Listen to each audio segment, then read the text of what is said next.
بسم اللہ الرحمن الرحیم۔ السلام علیکم ورحمۃ اللہ وبرکاتہ۔ امید کرتا ہوں آپ سب فرینڈز اللہ کریم کی رحمتوں میں ہوں گے۔ حمدات ٹپس میں آپ کو ویلکم کرتے ہیں۔ آج کی ویڈیو کا موضوع ہے سرید اور طب نبوی۔ آپ سب پر اللہ کریم کی رحمتیں ہوں۔ ہمارے پیارے نبی کریم علیہ الصلوۃ والسلام سے محبت کا دعویٰ چونکہ ہم مسلمان سب کرتے ہیں، جبکہ بتقاضائے محبت یہ ضروری ہے کہ ہم ان کی ہر شے سے محبت کریں جو ہمارے آقا کریم علیہ الصلوۃ والسلام کو محبوب تھی۔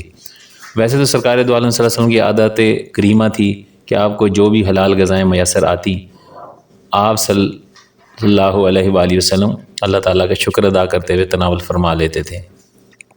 جن اشیاء کا آپ نے غذائیات میں استعمال فرمایا وہ جاننے کی کوشش کیجیے اور سنت رسول پر عمل کیجیے۔ تو آج کی ویڈیو کا موضوع ہے سرید اور طب نبوی۔ سرید کیا ہے؟ سرید ایک لذیذ کھانا ہے جو روٹی کو شوربے میں پکانا یا گوشت کے شوربے میں توڑ کر بھگونا تاکہ اچھی طرح سے گل یعنی نرم ہو جائے، روٹی کا سرید کہلاتا ہے۔ ایک سرید چھہارے، گھی اور پنیر کو ملا کر تیار کیا جاتا ہے اور کبھی کبھی اس میں شوربہ بھی ملا دیا جاتا ہے۔ ایسا سرید بہت لذیذ ہوتا ہے اور اس کو کھانے سے جسم میں طاقت بھی زیادہ پیدا ہوتی ہے۔ سرید آپ کو بہت پسند تھا اور آپ صلی اللہ علیہ وآلہ وسلم نے بارہا اسے تناول فرمایا۔ حضرت عبداللہ بن عباس رضی اللہ تعالیٰ عنہما نے فرمایا، کانا احبت طعام الی رسول اللہ صلی اللہ علیہ وآلہ وسلم السرید من الخبز والسرید من الخیس۔ رسول کریم صلی اللہ علیہ وسلم کو تمام کھانوں سے روٹی کا سرید اور خیس کا سرید سب سے زیادہ محبوب تھا۔ سرید اس کھانے کو کہتے ہیں جو شوربہ یا پتلی دال میں روٹی کو بھگو کر تیار کیا جاتا ہے۔ یہ نرم اور جلدی ہضم ہونے والا کھانا ہے۔ سرید کی ایک اور قسم بھی ہے جو میٹھی ہوتی ہے، اس کو حلوہ بھی کہا جاتا ہے۔ یہ ستو، کھجور، دودھ اور گھی سے ملا کر بنایا جاتا ہے۔ دونوں قسم کا سرید آپ صلی اللہ علیہ وآلہ وسلم کو بہت پسند تھا۔ آپ کو تمام سبزیوں میں سے کدو زیادہ پسند تھا۔ ایک روایت میں ہے کہ حضور نبی کریم صلی اللہ علیہ وسلم کدو کے شوربے میں 2 انگلیوں سے کدو کے ٹکڑے تلاش کرتے تھے۔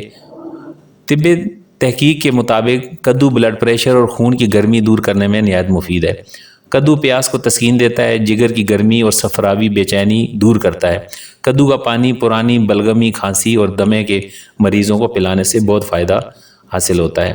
تو پھر سنت نبی صلی اللہ علیہ وآلہ وسلم کے مطابق ہی کھانا پینا چاہیے، صحت مند زندگی جینے کی کوشش کرنی چاہیے۔ غذا کو کھانا ہر انسان کی روزمرہ زندگی کا حصہ ہوتا ہے اور اسے پرمسرت حصہ بھی سمجھا جا سکتا ہے۔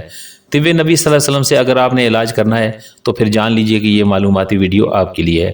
بیماریوں کا علاج اور طب نبوی۔ آج کی ویڈیو جو طب نبوی کی روشنی میں تیار کی گئی ہے، اس ویڈیو میں ہم سرید سے متعلق انفارمیشن آپ کو دینے لگے ہیں۔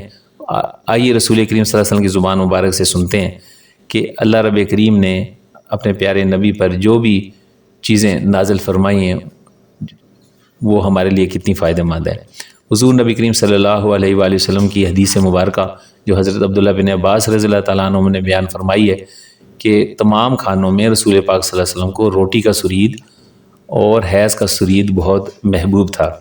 تو اچھی صحت کے لیے پلاننگ ضروری ہے، اپنا خیال رکھیں۔ امید ہے کہ آج کی ویڈیو آپ کے لیے فائدہ مند ثابت ہوگی اور ضروریات صحت کا علم طب نبوی کی روشنی میں جان کر آسانی محسوس کریں گے۔ السلام علیکم ورحمۃ اللہ وبرکاتہ۔